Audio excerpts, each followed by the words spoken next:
2,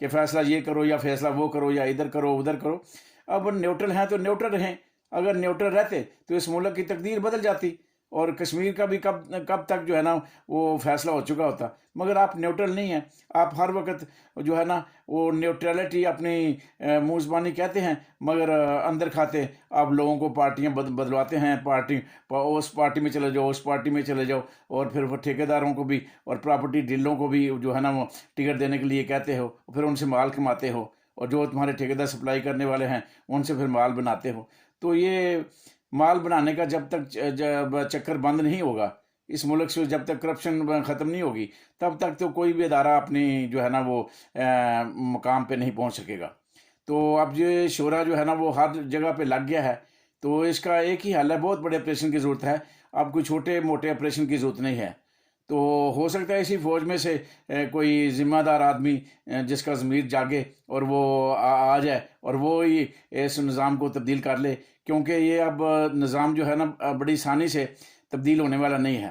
اس میں اتنا گند پڑ چکا ہے، یہ زخم اتنا گندا ہو چکا ہے، ناسور بن چکا ہے کہ اس کو بڑے آپریشن کی ضرورت ہے. تو اب یہ تو نہیں ہو سکتا کہ عام سا جو ہے نا بندہ اٹھ کے اس نظام کو تبدیل کر لے. اس کے آگے بڑی بڑی دیواریں ہیں. عمران خان کیوں نہیں کر سکا اپنے پچھلے ٹینیور میں؟ اس لیے کہ دیواریں اتنی بڑی ہیں کہ ان سے ٹکرے مارنے کے علاوہ کوئی اور چارہ نہیں ہے. جب کوئی آدمی احکامات ہی نہ مانے، جب نیچے والے سارے فائل دبا کے بیٹھ جائیں، تو یہ ہم نے دیکھا ہے. میرے ساتھ خود یہ واقعات پیش آئے ہیں کہ بڑے خاص جو ہے نا وہ ایک کمپلینٹ سینٹ کے انچارج تھے، 24 گریڈ کے افسر، تو عمران خان کے نیچے کام کرتے تھے، مگر جب فائل ان کے پاس گئی تو انہوں نے فائل دبا لی. تو بدنام کون ہوا؟ عمران خان. ہمارا جو غصہ تھا وہ کس کے اوپر تھا؟ عمران خان کے اوپر، کہ وہ کچھ نہیں کر رہا. مگر وہ ہوتا کیا ہے، جب نیچے والے ہی تعاون نہ کریں تو پھر کچھ نہیں ہوتا. آپ دیکھیں نا، آئی جی اگر تعاون کر رہا ہے تو 150 پرچے عمران خان پہ ہو گئے ہیں. اگر آئی جی تعاون نہیں کر رہا تو ایک پرچہ جو ہے نا عمران خان آپ نے کروا نہیں سکا اپنے قتل کا. تو یہ صورتحال ہے.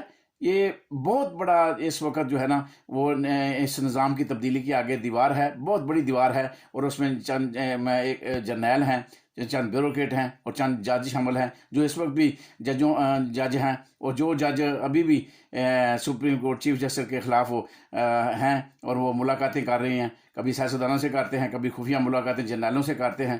تو جرنیل بھی بڑے خوش ہوتے ہیں کہ یہ ہماری مدد مانگ رہے ہیں. تو اس وقت تو گروپوں میں تقسیم ہے پورا پاکستان.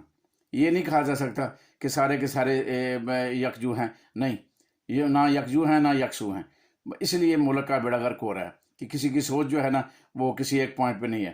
تو پھر آئین کی کیا ضرورت ہے جب آئین پہ عمل ہی نہیں کرنا؟ جب آئین کی کوئی حیثیت نہیں ہے تو آئین بنانے کا کیا فائدہ؟ اس آئین کو پھاڑ دو. اس آئین پہ تو کوئی عمل نہیں کر رہا، نہ کوئی جرنیل عمل کر رہا ہے، نہ بیوروکریٹ عمل کر رہا ہے، نہ جج عمل کر رہا ہے، نہ سیاستدان عمل کر رہا ہے. تو پھر اس کا کیا فائدہ؟ یہ لوگوں کو دکھانے کے لیے ہے کہ ہمارے پاس 1973 کا آئین ہے جی، یہ ہے جی، وہ ہے. لعنت بھیجو تم اس آئین کے اوپر، اس آئین کی کتاب کے اوپر، اور لعنت بھیجتا ہوں تمہاری سوچ کے اوپر کہ تم نے اتنے وہ تعلیم حاصل کر کے اس ملک کے اوپر حکومت کر رہے ہو اور تم اس آئین کی کتابوں کو پھاڑ رہے ہو. تو پھر آئین قانون کیا ہے؟ اگر آئین اور قانون صرف چند لوگوں کے لیے ہے، ان کے لیے استعمال کرو، اللہ خیر صلی اللہ، اور باقی جو ہے نا وہ اپنے لیے وہ آئین قانون سے آپ بالا تر ہیں، تو پھر اس کا کوئی فائدہ نہیں ہے. اس لفظ کو استعمال بار بار نہ کریں. یہی تکلیف ہوتی ہے اور یہی نفرت کا سبب ہے. یہی نفرت کا سبب ہے کہ آپ نیوٹرل ہوتے ہیں اور پھر آپ یہ نہ کہتے کہ یہ نیا پاکستان کی بات نہ کرو، پرانے پاکستان کی بات نہ کرو، ہمارے پاکستان کی بات کرو. کیا ہے تمہارا پاکستان؟ کون سا تمہارا پاکستان ہے؟ یہ ہے تمہارا پاکستان؟ یہ کرپشن والا پاکستان، یہ لوٹ مار کا پاکستان، یہ چوروں کا پاکستان، یہ لٹیروں کا پاکستان، یہ غداروں کا پاکستان. آج تک کون سے غدار کو تم نے لٹکایا ہے؟ تو میں تو اپنے چیف صاحب سے معذرت کے ساتھ کہتا ہوں کہ مائی لاڈ، یہ تو ہمارا پاکستان نہیں ہے، یہ تو قائد اعظم کا پاکستان نہیں ہے، یہ تو علامہ اقبال کی سوچ والا پاکستان نہیں ہے. یہ تو پاکستان تو کلمے کی بنیاد پہ حاصل کیا گیا تھا. پاکستان تو کلمے کی بنیاد پہ حاصل کیا تھا. بتاؤ کہاں ہے وہ کلمے کی بنیاد والا پاکستان؟ تو تم کس ہمارے پاکستان کی بات کر رہے ہو؟ ہم اس لیے اس پاکستان کو تبدیل کرنا چاہتے ہیں. ہماری ساری قوم کی سوچ ہے کہ یہ جو بددیانت چور لٹیرے حکمران مسلط ہیں، چاہے وہ ججوں میں ہیں، چاہے جرنیلوں میں ہیں، چاہے سیاستدانوں میں ہیں، تو سارے اپنی اپنی جگہ پہ جو ہے نا وہ اپنا کام دکھا رہے ہیں. تو چیف صاحب معذرت کے ساتھ یہ وہ پاکستان نہیں ہے جس کی ہم نے قربانیاں دی تھی، جس کے لیے ہم نے حاصل کیا تھا. تو برائے مہربانی اگر آپ نے نیوٹرل نہیں رہنا تو اس ملک کا بڑا کرنا ہے تو کرتے جائیں، پھر آپ دیکھتے جائیں تماشا، پھر آپ ملک میں جو بھی ہے آپ کا بھی تاریخ میں نام لکھا جائے گا. کسی جنرل نے بھی آج تک کوئی بھی اپریسیشن لینے کے لیے کوئی بھی اچھا اقدام نہیں کیا. اللہ محفوظ رکھے ہمیں ان جرنیلوں سے، ان غداروں سے. خدا حافظ، فی امان اللہ، پھر ملوں گا انشاءاللہ.